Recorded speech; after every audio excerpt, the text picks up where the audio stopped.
जय जगन्नाथ सांग मैंने मु निवेदिता पुणी आसी गोटे नुआ भिडियो नहीं मु तो बहुत भलरे अच्छी आशा करुच्ची आपण मैंने बहुत भलरे थे देखो बाबांकर जो हस देखिके मु जानी जाइए बाबा तो आज बहुत बढ़िया जिनसटे आनी देखो ए कौन अच्छी कहले आपण मानकर आमर मोर समस्त फेवराइट इलिशी माछ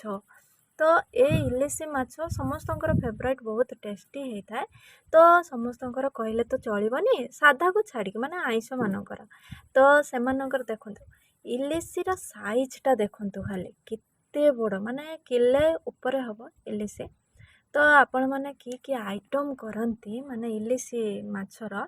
तो निहाती भाव कमेंट माध्यम जनइबे आउे मु रेडी हो जाइए पूरा माछ को काटापी देखो पनिकी आनी आउ काटी गुड़ी को बहुत भलसे मु माने बाहर कर देछि जेहेतु माछटी बहुत बड़ अच्छी ताको काटापी मत टे प्रोब्लेम होची तो माने खाइबा को हेले तो माने ताको तो टिके कष्ट करते पड़िबो तो सेति देखंतु एटा को भलसे मु परिष्कार करि नउची एथर मु काटी गुड़ी को उठे देछि एथर काटिबार पाला आउ हाँ माछ जो काटिबे तार जो पित्त थाए ना सेटा जेमिति न काटे माने सेटा फाटी गले सेटा कौन हम माछटा पूरा पिता लगे तरकारी तो से सावधान रे काटिबे तार तंटी पाखरे सेटा थाए से पोजिशनटा थाए तो सेटा जानी नेले आउ माने सेटा फाटिबनी टोटाली तो देखंतु मु सेथुरु जो थाए मुंडरे जो थाए से सब को परिष्कार करके बाहर कर दोची आउ इलिशी माछर जो तेल थाए ताकू तो माने ताकू भी रोसई करा जाए ताकू फिंगा जाए रोसई करा जाए एई घांट चचड़ा एगुड़ा सब कले से पकईकी घांट करेंगे बहुत टेस्टी लगे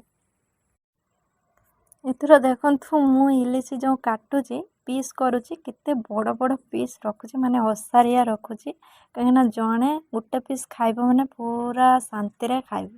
तो से मु टिके बड़ पीस करके काटी नौची देखंतु केते बड़ पीस करिची एथर सबु तक माछ को मु सेही भाव रे पीस पीस करि नौची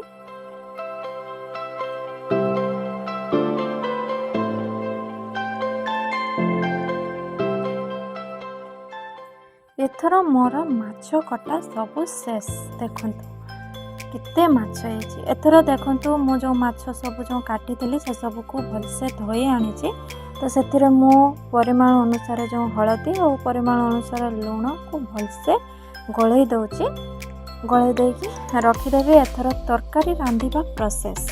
कंचा माछर खटा हबो तो आपण माने मध्य एटा ट्राए करी किछि माने पाचिला तेंतुली आनीची ताको पानी रे भिदेकी रखिदेली तो तापरे आनिली कोन ना फास्ट मु गैस को ऑन कली तापरे सेती कढ़ई गरम हला परे सेतिरे टिके सरिषा तेल दे देबे आउ तापरे सुखला लंका पकेली तापरे टिके सेटा भल से ब्लैक कलर हे गने तो सेतिरे मु टिके छेची रखिली रसुण ताको टिके पकेदेली तापरे फुटण पकेदेली एथर से आलू टिके पके हल्का टिके गोल्डन कलर हो गला भाजी गला से मु जो तेंतुली जो रखी से तेंतुली को पानी रे गलैकी ताको भलसे छाणी देकी से कढ़ई रे मु पके दूची देखंतु आपण माने मते एपरे ट्राई करिवे माने परिमाण हिसाब रे आपण जेमिति अधिका खट्टा न हबो जेमिति पूरा कम भी खट्टा न हबो सेही अनुसार आपण तेंतुली नेबे मु 4 जनक पई रोसई रे माने रोसई करछि तो सेही परि भाव रे आपण परिमाण अनुसार नेबे देखंतु तरकारीटा जेते बेले फुटिबो माने मु जो तेंतुली पानी ढाली देली तापर जो पूरा भलसे फुटिबो सेते बेले कंचा माछ को से तरकारी रे माने से जो जोश अच्छे से छाड़ी देबे माछ को टोटाली भाजीबेनी एहीपरि भाव रे देखंतु मु जेमिति पूरा कंचा माछ को छाड़ुची सेही परि भाव रे आपण माने छाड़ी देबे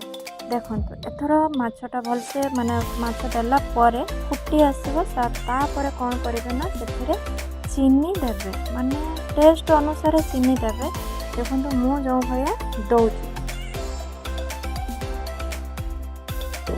देखंतु तरकारी फुटे फुटिकी कम परिमाण रे एहीपरि भाव रे आपण माने रखिबे तापर मु ताको गोटे बेला रे काढी नउची एथर देखंतु आउ गोटे आइटम मु बनैबा पई जाउची कखारु डंक जानिथिबे कखारु नाड़ी जो सेगुडा को मु काटी आनिछि सेगुडार चचाड़ा करिबा तो सेगुडा मु काटी आनिछि देखंतु एतिकी तापर ताको एमिति छोट छोट करके काटी नेबे आउ एथिरे देबे बैगण आउ आलू देबे एमिति चचड़ा होय तापर मु किछि धळा सरिष मु शिଳରେ बाटी नेउची एथर माने तरकारी तयारी करिवारे प्रोसेस रे चलिबा इलिसी माछर जो मुंड थिला मु फाळे नेछि ताको नै कि मु भलसे भाजी नउची आउ जो इलिसीर जो तेल थिला ताको मु फिंगिनी ताको भी मु भाजी नेछि ए चचड़ा करिबा पई ताको रखितले चचड़ा ए तेल रे चचड़ा करा जाय तो आपण माने ए परि भाबरे भाजी नेबे एथर देखंतु कढ़ाई गरम हला परे सेथिरे टिके तेल देई देछि एथर सुखिला लंका पके देछि से टिके लाल हला परे सेथिरे टिके जीरा देई देछि आ तापर पियाज पके कि ताको माने टिके कला परे तापर टिके नाली हला परे सेथिरे स्वाद अनुसार मु लूण दे देछि माने पियाज रे जो स्वाद अनुसार तापर जो रसुण छेचिकी रखिथिले सही रसुण को दे देले एथर मसलाटा को भलसे मु कषि नेली तापर देखंतु मु जो आलू देछि बैगण आलू ए भला पीस करिवे देखंतु सेगुडा मु दे दोछि देखंतु ए जो माने देछि जो तरकारी पनीपरिबा सेथिरे टेस्ट अनुसार आपण लूण देबे हळदी देबे लंका गुंड दे दोछि तापर ताको भलो भाबरे मिक्स करके ढांकना देके रखिबे एथर देखंतु जो मु सरिष बाटिके आनिथिले ताको मु ढाली दोछि तापर सेथिरे जो भाजी की रखिथिले जो माछ ताको भी दे दोछि ताको भलसे गळै की एथर ढांकुणी देकी देखंतु सांग माने जेहेतु तरकारी रो परिमाणटा अधिक थिला तो सेति पई मते गैस रे करबा रांधिबा पई बहुत प्रॉब्लम होतला काहे कि ना निया बहुत कम ही होची तो मते टी अधिक निया दरकार तो सेति पई मु चुल्ली को नै पळे आछि ताको हां एई भली ढांकुणी देकी आपण माने ताको कसिबे तो धर मो बाबा को खाइबा को दौचे आ बाबा मध्य टेस्ट करके कहले बहुत भल होइछि आ आपण माने मध्य एबे टेस्ट करिवे आ बहुत भल लागिबो आ हां मोर जदि ए छोट वीडियोटी आपण मन को भल लागिथबो ताले मो साथी रे निहाती भाबरे रहिबे आ मते सपोर्ट करिवे रहउछि नमस्कार राधे राधे।